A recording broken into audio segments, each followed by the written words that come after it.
Hey, what's up, guys? Welcome back to Take on Tottenham. My name is Ben, and this is my take on Tottenham. And Burnley 0, Tottenham 1, full-time result, and a much-needed win especially after the West Ham match. We needed to really sort of come back with a win. It was not a great game at all. It was absolutely boring. Not much happened. It was what I would call maybe like a traditional Burnley match. And I find that with Burnley, you either absolutely thump them or they just play stubborn and just defend. Not that Spurs were massively attacking. I know Burnley actually ended up having more attempts than us, but it was a very lackluster game anyway. So let's get into the review for the match. So yeah, 1-0 full time, 3 points. I think we move up to 5th with that, which is really good. I'm going to start with the negatives, as I always do on this channel. Davies, I thought he had a bad game. I was really frustrated when I saw him in front of regular. I know rotation's key, especially with the amount of games that we've got.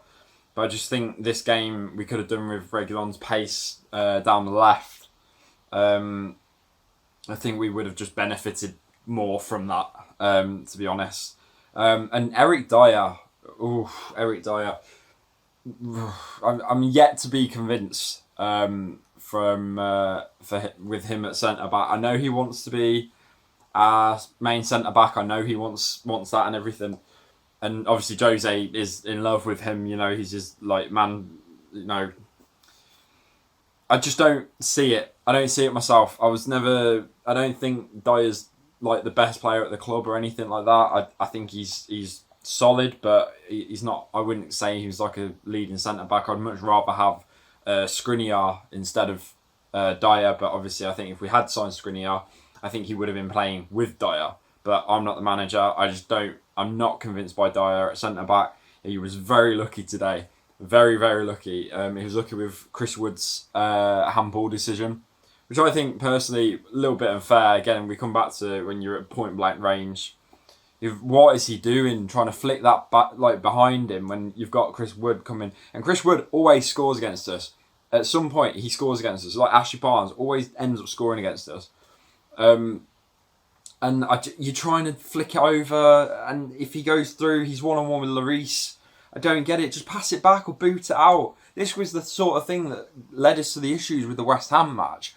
Too many people trying to do too many things at once. Just boot the ball out. Like Harry Winks, when we conceded, I know it was Lanzini. I know he had that absolute rocket of a goal with West Ham and everything. But I saw Harry Winks when he charged that ball down, he literally took a touch, and the touch was heavy, and that put it in the path of Lanzini. If Harry Winks had just booted the ball out for a throw, we probably would have been looking at a 3-2 win. Just need to just be more basic with defending. I don't know what he's trying to do, flick it over. And it was a header as well with Tarkowski. You know, Dyer's like man marking him, and he ends up losing the battle. I know Tarkowski's a big guy, but come on, you're supposed to be our so-called leading centre back, and you want to be that. Then you've got to start showing it, because you're not actually showing much, to be honest. I'd much rather we actually had a centre back who's played there most of his career, because I keep looking at Dyer not as a centre back. I'm looking at him as a DM that's moved into a centre back. And it's not convinced me, and I'm sure I'm not the only one who said that. So yeah, it was a frustrating game. It was so dull. The first half especially was absolutely awful. Second half opened up a bit more, which was good. Like I said, both teams having chances. Felt Spurs they just weren't clicking. Something was not clicking today. Kane couldn't get any space to get anything away. Sonny had a couple of chances, but not really anything concrete. You know, Lucas as well. I forgot to write him down on the negatives. Lucas had a poor game, really poor. A lot of running, back to like the old Lucas that we know, like just running about, not contributing anything. And it's a shame, because the last couple of weeks he's had some good games, some really good games, but this tonight it was so poor. But onto the positives, I've got to talk about them. Sonny and Kane linking up, getting the goals, getting the points on Fantasy Football League, got him as captain, brilliant. yeah, what can I say? They're on fire this season. I know, like I said, today was not a great example of that. But again, this is what teams do. If you want to be a good team and you want to be a team towards the top end of the table, you need to get results from bad performances. Man United under Alex Ferguson did that for many years, just going through games, winning most of those games quite comprehensively, but also not playing well, but still getting the results. Spurs, I think Burnley can maybe feel a bit hard done by that they didn't get a draw, at least. But Spurs to come out with a win today, I've got to say, going into the second half, I was generally thinking this had 0-0 written all over it. But yeah, it was good to see Son and Kane getting the goal, linking up again. And they're just brilliant this season. Really, really good. Ndombele. Again, I love that I'm saying this every single week. Brilliant performance. Absolutely fantastic. Not world-beating at all. But again, compared to last season, and especially against Burnley last season, where the infamous, Jose ranted about him after the match. Jamie Carragher labelled him a disgrace. All these things. You're looking at Ndombele now and you're going, that's like non-existent. Like, where's that guy gone? I'm loving it. I'm so happy that he is performing. He's, again, not his best game today. Not at all. I feel like he played better against Southampton. He played really well against West Ham.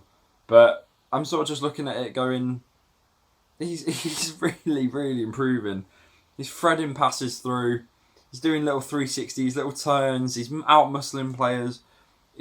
I've heard it banding around, but it does feel like a new signing. It really does. So I'm really happy about that. Toby, doing the Højbjerg impression with the bandage around his head. Toby did a great job today. I think he actually picked up the slack of Dyer. I think that, like I said, Dyer wasn't too good. I thought Toby was solid today. Really, really good, making clearances, doing what Dyer should be doing, which is booting the ball to the other end of the pitch if you're in trouble. Really impressed with Alderweireld today. Sissoko as well. Honourable mention for Sissoko. I feel like he's probably going to go under the radar tonight, but I felt like he had such a good game. I think he was probably going to come off had we not scored, and then I think Vinicius was going to come on. We scored and it changed it around. I think Lo Celso came on instead. But Sissoko was brilliant today, all over the pitch, making tackles, making runs, doing what he needs to do.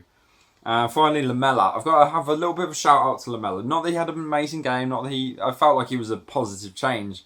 Felt like we just needed to get Lucas off anyway. I don't care if it was for Lamela or Bale or Bergwijn or anybody. I just felt like we needed to get Lucas off. Lamela came on, and I've got to say, if you've watched the documentary, you've seen Jose say to the group, nice guys win their thing. You've got to be, basically, don't be nice guys. Nice guys don't win anything.